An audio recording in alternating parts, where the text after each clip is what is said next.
करते हुए सब में भगवत भावना करके जो हम आविष्कार करें, समाज रूपी जनार्दन रूपी भगवान की हम सेवा कर रहे, तो इसी से भगवत प्राप्ति हो जाएगी। नरेश जी जोधपुर से। राधा वल्लभ श्री हरिवंश महाराज जी पिछले 2 वर्षों से श्री जी की कृपा से वृंदावन धाम आ रहा हूँ और आपके बताए हुए मार्ग पर चलने का भी प्रयास कर रहा हूँ। महाराज जी मेरा प्रश्न है कि स्थूल शरीर, सूक्ष्म शरीर, कारण शरीर क्या है? कर्म इनमें से किस शरीर के द्वारा होते हैं और उनमें कर्म को भोगता कौन है? स्थूल शरीर पंचभूतों से बना हुआ, ये जो ढांचा देख रहे हो, छित जल पावक गगन समीरा, इन 5 भूतों से बना हुआ ये स्थूल शरीर है। स्थूल शरीर की अवस्था जागृत अवस्था है, इसका भान जागृत अवस्था में होता है।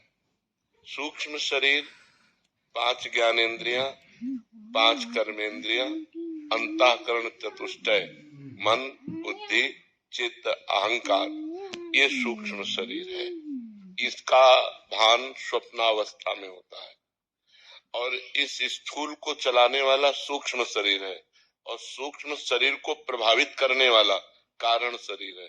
कारण शरीर स्वभाव की रचना करता है, जैसे राक्षसी स्वभाव, दैवी स्वभाव, अच्छा स्वभाव, बुरा स्वभाव, तो उसका प्रभाव अंतःकरण पे पड़ता है और अंतःकरण में जो प्रभाव पड़ा तो सूक्ष्म शरीर के द्वारा स्थूल शरीर क्रियान्वित हो जाता है, वो वही अच्छा या बुरा आचरण कर बैठता है और इसका भोक्ता होता है जो अहंकार है।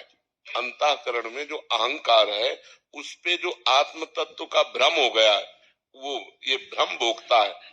वैसे तो जो आत्म स्वरूप है अजन्मा है, वो कर्ता और भोक्ता नहीं है, पर भ्रम से, जैसे अब आप भ्रम से अपने को पुरुष मान रहे, तो आपका स्वरूप ढक गया और आप अज्ञान में भ्रमित होकर के पूरा जीवन व्यतीत कर रहे हैं।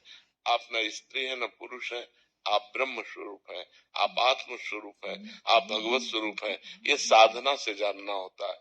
तो कर्ता भोक्ता ना होते हुए भी, अजन्मा होते हुए भी उसका जन्म मरण होता है और उसे भोगना पड़ता है भ्रमात्मक।